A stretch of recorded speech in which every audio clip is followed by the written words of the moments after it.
What's up, guys? Back at you with another episode of Group Home Millionaires. I got a special guest in here, man. Mr. Larese Purnell, man. Author, father, husband, entrepreneur, philanthropist, and the list goes on, man. How you doing today, Laurice? Man, I'm honored to be here. Let me just say I'm doing phenomenal. I'm blessed. I'm glad to be in the building with you today. And I will say I'm sitting in front of my little brother, man. Yes, absolutely, man. And I'm just glad to be here on your show today. So I'm proud of you, man. I just want to say that. Very proud of you. I've watched the work that you've done, man, and just the people that you've encouraged. I mean, hey, I'm proud to be in the building, man. Hey, man, I'm proud to follow in your footsteps, you know. In order to lead, we must follow first. And I think that's important, Laurice. And, you know, we always have our personal talks, man, but going through you with the Real Black Friday, starting with you at the Word Church. That's right. And then evolving into something crazy. That's right. That's lit up the city, that lit up the nation about financial literacy, empowerment for Black businesses, financial elevation amongst our community.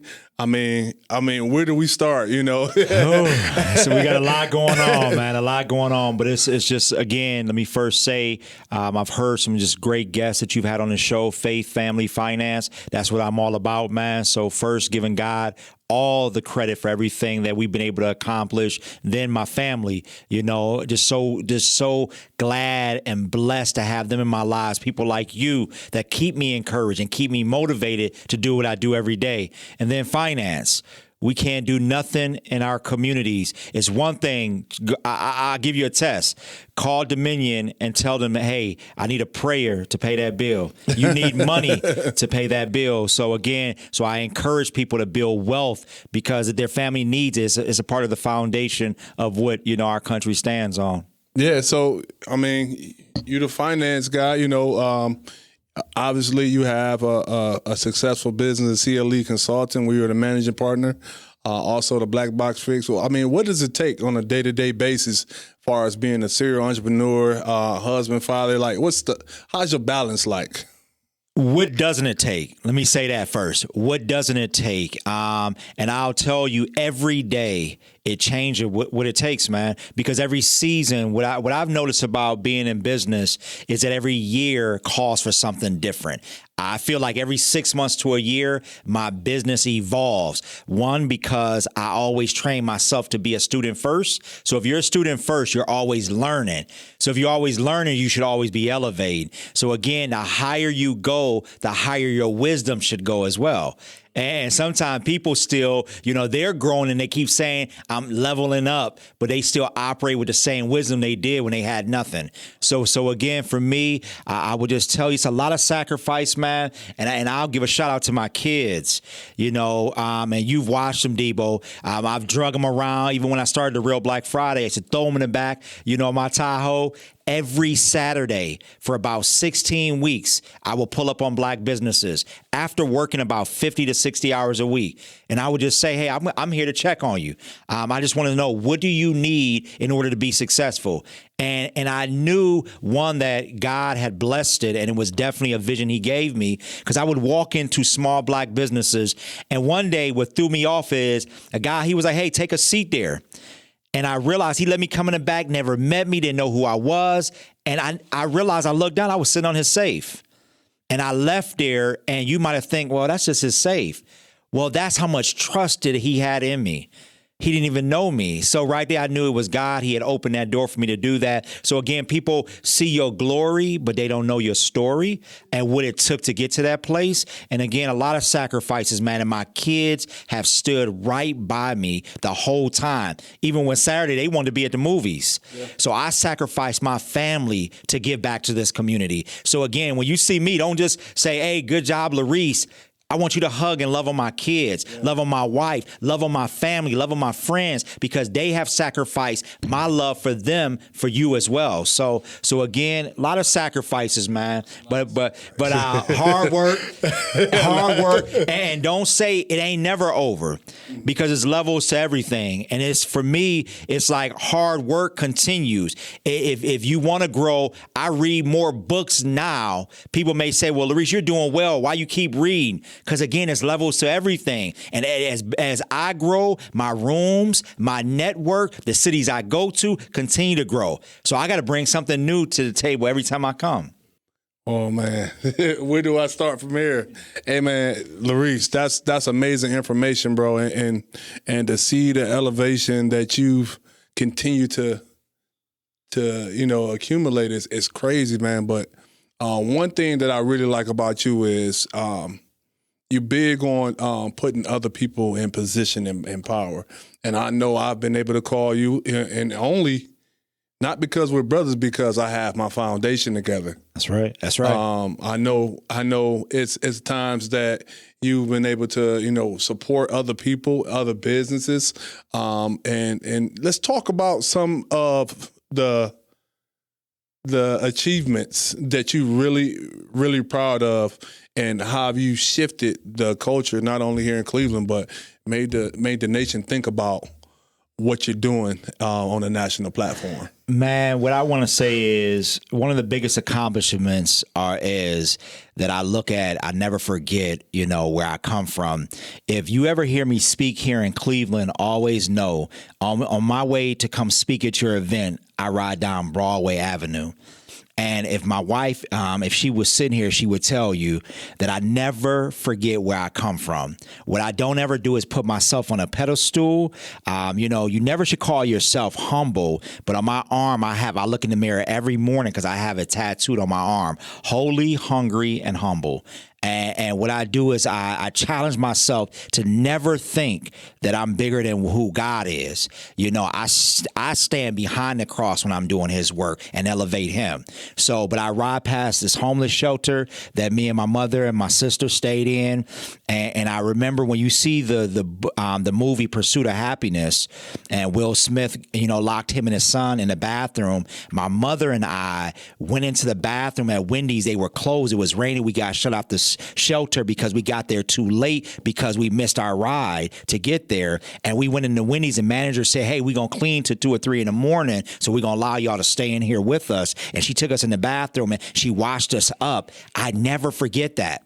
And so when you see me go talk downtown at the Q Arena, or if it's at a school, I ride past there. So when I get up there, when you hear my passion, is because right there is I'm glorifying God and I'm thanking him. That's my way of thanking him for what he's brought us through. And so the biggest accomplishment for me is not awards.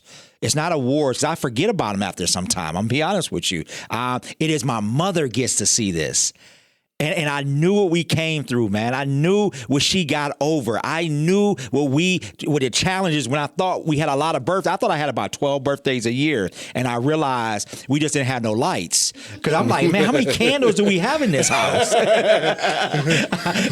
But now I get to, do so much for her, and she gets to see my kids go to college. So my biggest accomplishment is not that trophy, is that my kids are getting ready to attend college. My mother gets to see me. I get to go love on her. I have a beautiful wife that loves and honors me. And if you ask them about me, they're going to tell you what you see in the community is what they get at home times 10.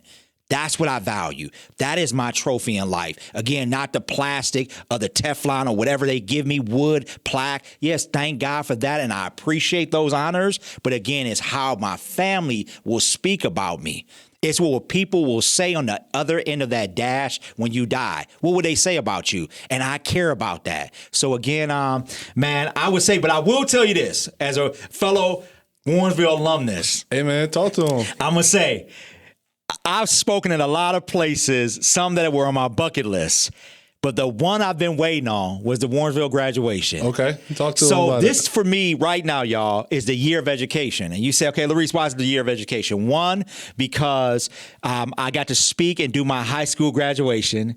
Two, I just got announced that I'm going to be inducted into the High School Hall of Fame where I went to school. So I was pumped about that, man, my brother. And I know you have supported along the whole way. Yes, sir. And then my daughter is getting ready to be a senior in college and has kept over a 3.7 average. And then my son has started as a freshman at Bowling Green with a 4.3 average. So again, when you ask me what my trophy is, it's that, man. That's what I celebrate. That's what I thank God for. It ain't the material things, because that stuff will come and go. Yes, it will. Always remember that, man. Man, hey, man, that is so amazing, Laurice, man. Congratulations, man. Appreciate you, man. Warrensville Heights alum, man. The real Tigers. So if you're from Cleveland Heights, I'm sorry, y'all. I love y'all, but Warrensville is the original Tigers. Sorry, not sorry. That's for sure. So Laurice, man, I really want you to, I know you're not big on some of your accomplishments, but I really want to talk about the real Black Friday. Yes, sir. Because that's a base that holds a very special position in your. You're talking about fix that biz, flip that home. I mean, we had so many. I mean, we almost at a decade now, man, of just continuing work, through the community.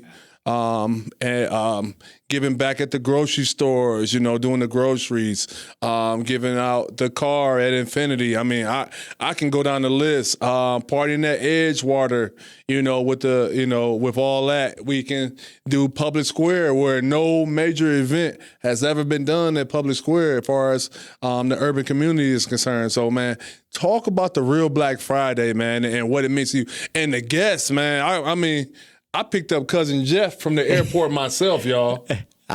You cleaned the truck up and went out there and got and it was some of my humble beginnings, because I thought it was too cool to do that stuff. Yeah.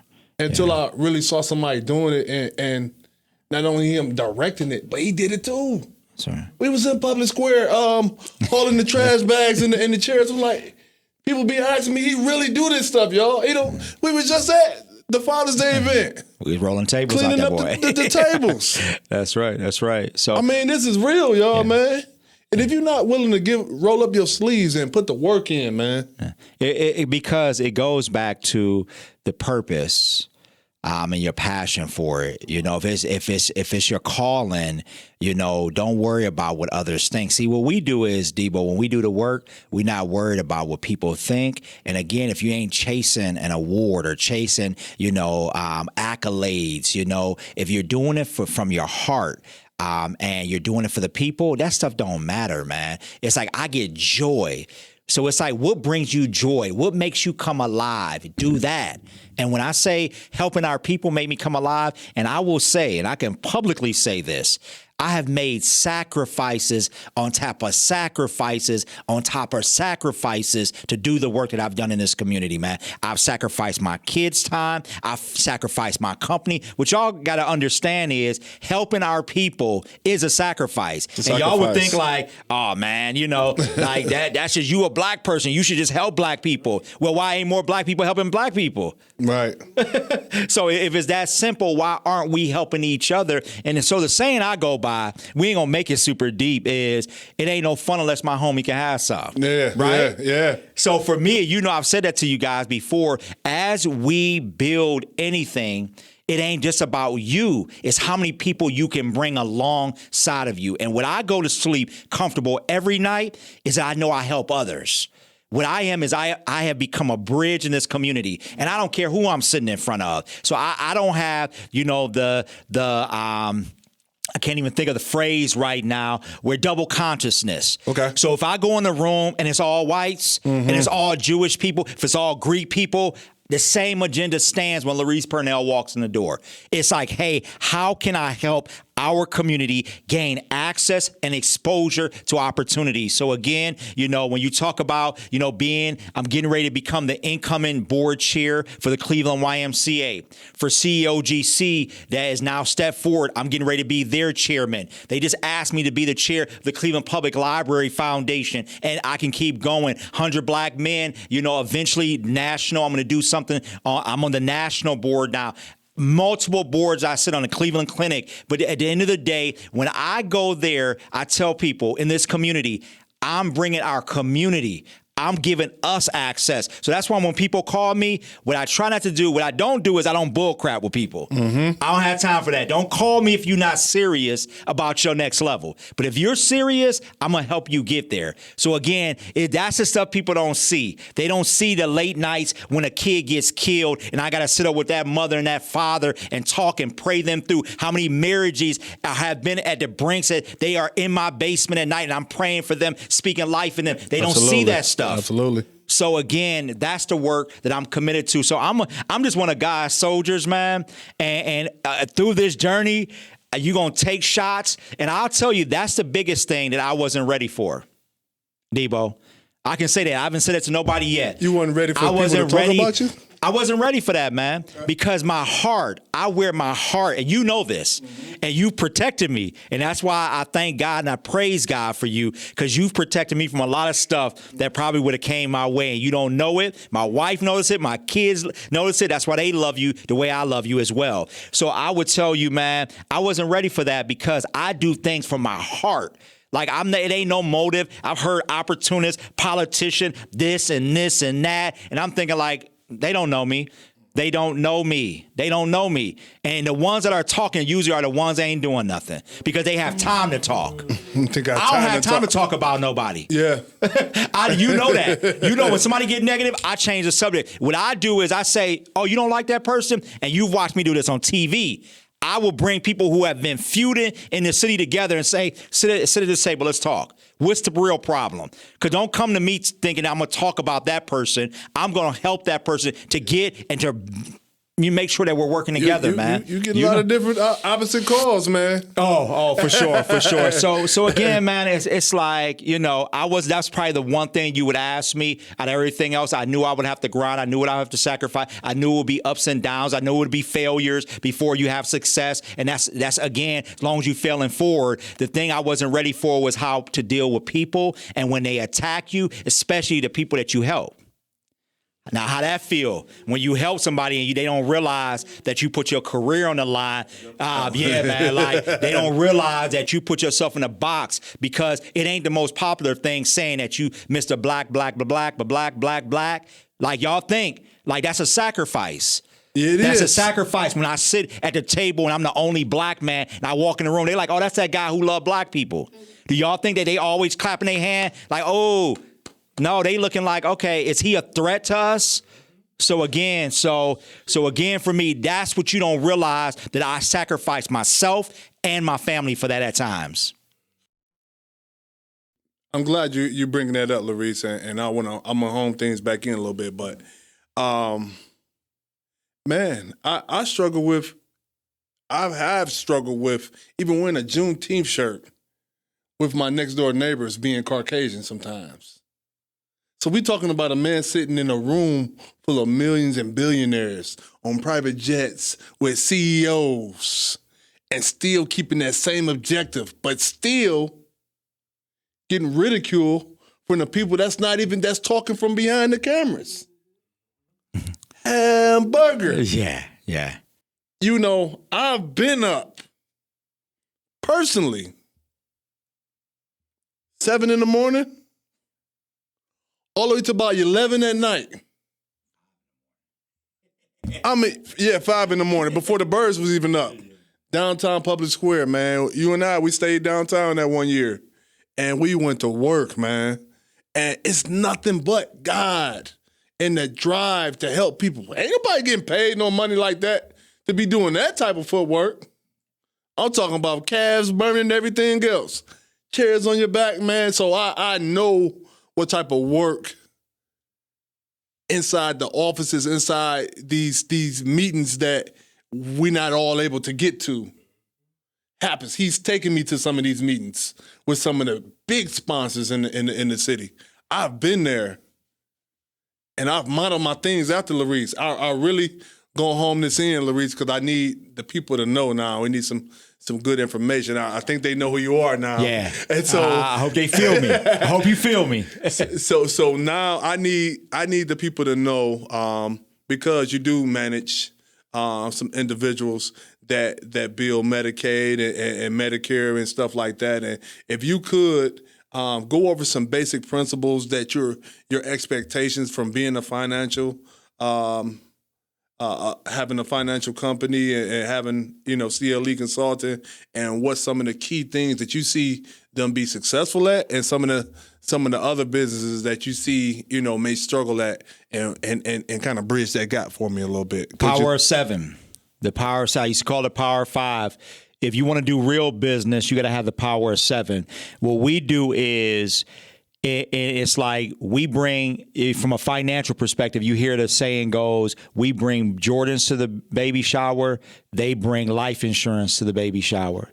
When it comes to business, what they do is they make their accountant the toilet paper of the business. So we're the priority. They don't start a business without having proper structure in place. And I don't know this because I read it in a book. I know it because I deal with a very diverse clientele. But when it comes to us, and a lot of it, don't get it twisted. That's why we emphasize, education in my firm, because I understand if you go to the average black family reunion and ask everybody to raise their hand to have an account, very few hands are going to go up. So it's an education thing. That's why I got to work till 11 o'clock at night to meet with clients. And the tax, meeting that you go to H&R Block might be an hour long. My meet might be 4 hours with you, because I understand I'm changing a mindset and I'm flipping people's mind to understand the importance of, having an account. But the power of 7 is your accountant, your attorney, your financial advisor, your banker, your insurance broker, your HR, and your marketing person. You got to build the right network and structure so you can have a good foundation.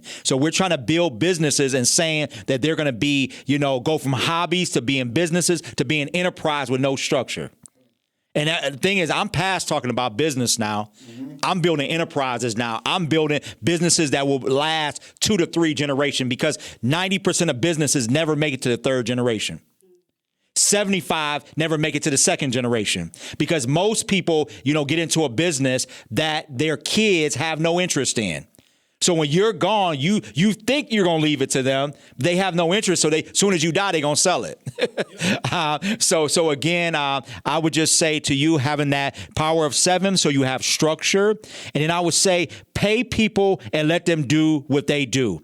Why would you would never hire a mechanic to give you heart surgery. So then why are you going to let your cousin Pookie and them try to be your accountant? So again, I would just say make sure that, and then the saying goes, this ain't nothing new. Your network is your net worth. Man, what? And I say that not just from a financial perspective. When I need insight, I need people who think above my level. Stop being around people who only think at your level. Now, those are friends. That's okay. But sometimes you got to realize and evaluate where you are in your friend circle and realize you could be stopping your friend's growth. Because if your level is the same level as them, how we get into the next level? So for me, I feel like an obligation to always make sure I'm increasing who's in my network, because my access means my circle's access. So again, I would just say, make sure you build that network and be comfortable being uncomfortable. So that was my thing. This year, I told myself I didn't want to go into any business room where people knew my name. Because sometimes we get comfortable. It's like the Cheers effect. When you go in, you feel important. You like, everybody like, hey, what's up, Devo? What's up? You feeling good. Your wife there. She like, oh, man, people love my husband. But I'm like, ain't no growth in that. Because they already knew you had a business and they ain't supported you yet. So I want to go to a room where there's new opportunity, there's new learning, there's new access. So that's when you talk about when I got on that plane. I was on that private plane, man, with 7 CEOs. It might have been close to $1 trillion on that plane. They run billion-dollar firms. And I'm sitting on there. I had to ask myself, how in the heck did I get it? I'm like, man, I need to count the parachutes, because they probably ain't got a parachute for me. Like, he ain't that important. It's them make sure they got their parachutes. But Laurice, if it go down, he going down with them. Because I had to ask myself the whole trip, how did I get here? But again, because of my faith, I said, I know God has me here for a reason. So those would just be a couple of things I would leave people with. Hey, man. Hey, you just lit it up, Laurice, man. And I'm glad that you giving the people a foundation that they can really step on.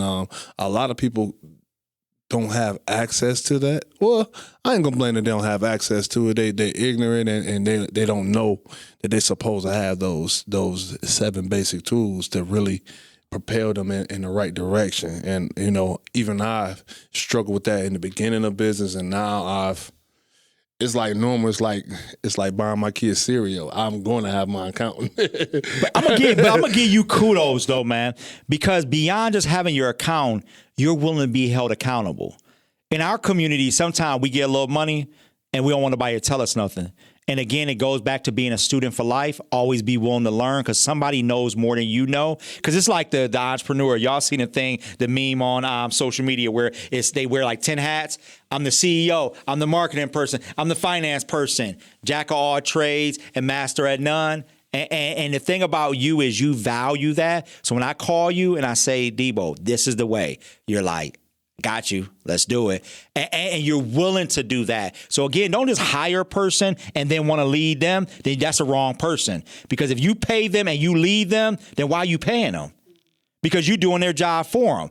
So when you pay me, I'm not trying to figure out, like you ain't ever going to lead my meet at CLE. When you come through my door, you know that. Yeah. When you come through that door, I popped up.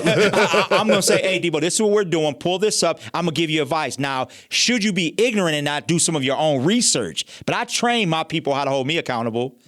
I tell them how to do an audit trail. So when I do your books, go back and look at this audit trail. You can see how many hours I spent here. You can see what I did here. Told you that.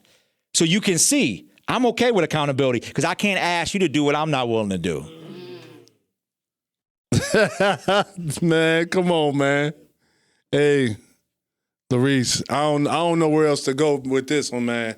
But I'm gonna take up your time as much as I have you, man. So I'm pulling it all together. So Laurice, what's some of the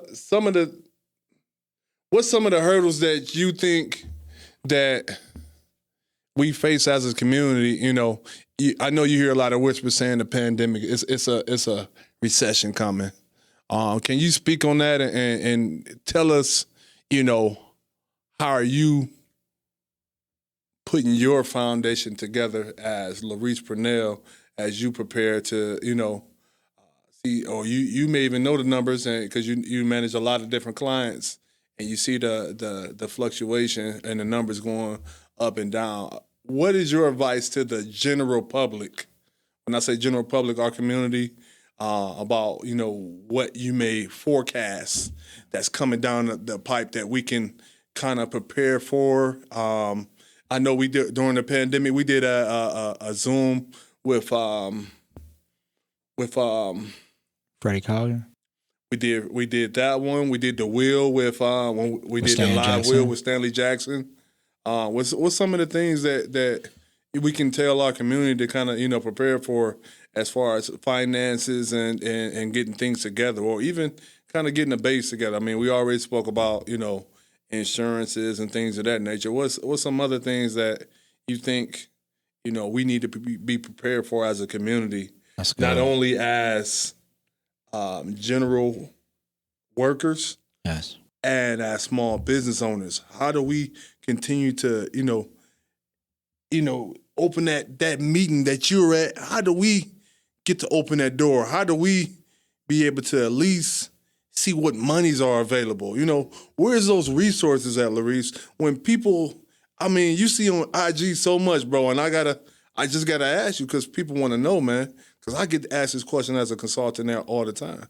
Like, everybody talk about business funding, credit funding, lines of credit and all that. Like, where exactly is everybody getting at? And I know on the other episode, Nick Drake talked about having that base, which is that your personal score. But where is our community? Where are we getting that particular information from? Or is it a number of different resources? Kind of elaborate on that a little bit for me. And shout out to Nick Drake too. I mean, he, brothers like that. We need more brothers. First, let me say that we need more brothers in the community like that. And we need to build leaders, because when you ask yourself, I always say, name 10 powerful black leaders, And then I want you to name them.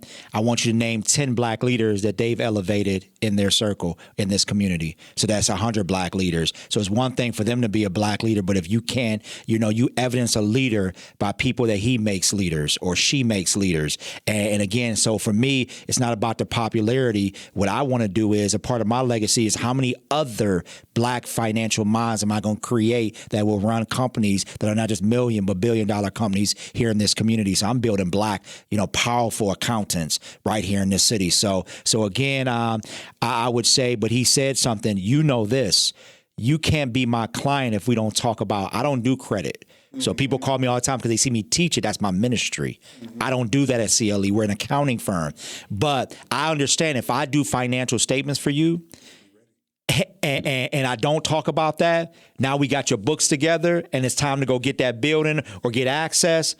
And then I sit there and most time you tap me on the shoulder like, because I'm going to sit you in front of the bank president and you're going to be like, Laurice, because he's going to say, okay, let's do this credit app. You're going to be like, oh, I forgot to tell you, I only got a 513. So I've been working a year for what? So my thing is I understand that is a part of the foundation. So that's why I have partnerships with organizations that I feel I can trust to put my clients in front of so we can make sure it's a holistic approach to how we approach that. But I would say, for me, this phone right here, I'm seeing your phone buzzing and all that. If I probably looked at it, I'd go like this. You probably done got 30 things while we sitting here. Mm-hmm. I'm very attentive. So I'm looking. I ain't looking at your messages, but I'm just saying I'll just keep seeing them pop, okay? So the cameraman, the man reading his messages. I say I was reading the man's message. So all that being said is, no, seriously, but 540 times, 42 times, and you heard me teach this before, people look at their phones every day. You look at you don't think that. Text messages, Instagram, then you go over to LinkedIn, then you go over to TikTok, then you go to your emails, then you go online, you're looking at that trip you really can't afford, then you go into everything. How many accounts do you have for social media? You're looking at your investments, you look at your bank account every day. The key thing for us as a community is it's like going to war without guns. The pandemic is a war, and then you going with no tools? You got the most powerful tool in your hand every day. That's that iPhone. So you can educate yourself. So there's no more excuses. That same energy you put into researching that freaking, expensive car you want, that expensive trip that you want that it's going to take you 3 years to pay for when you get back because you don't value your finances. So I'm saying to people is educate yourself, read, get good partners to help you elevate and be ready for that. So my clients, I'm going to be honest with you, with all due respect, I'm not saying I don't have no clients that's not doing well this time because the industry is not calling for that right now, but they are better off because they have the tools. They have something to look at. They have their numbers to evaluate and say, what are my margins? Where should I make cuts? How do I grow my business? How do I think more innovatively? That's what we have to do. And I do that from companies that are doing $100,000 a year to companies that are doing $150 million a year. So again, it's levels, but some of the things are just foundational principles that we have to make sure we put in place. Key thing, if you want to hide something from a black man, where do you put it? In the book. We got to read, man. We have to read. We have to educate ourselves. I'm Dwayne Griffin.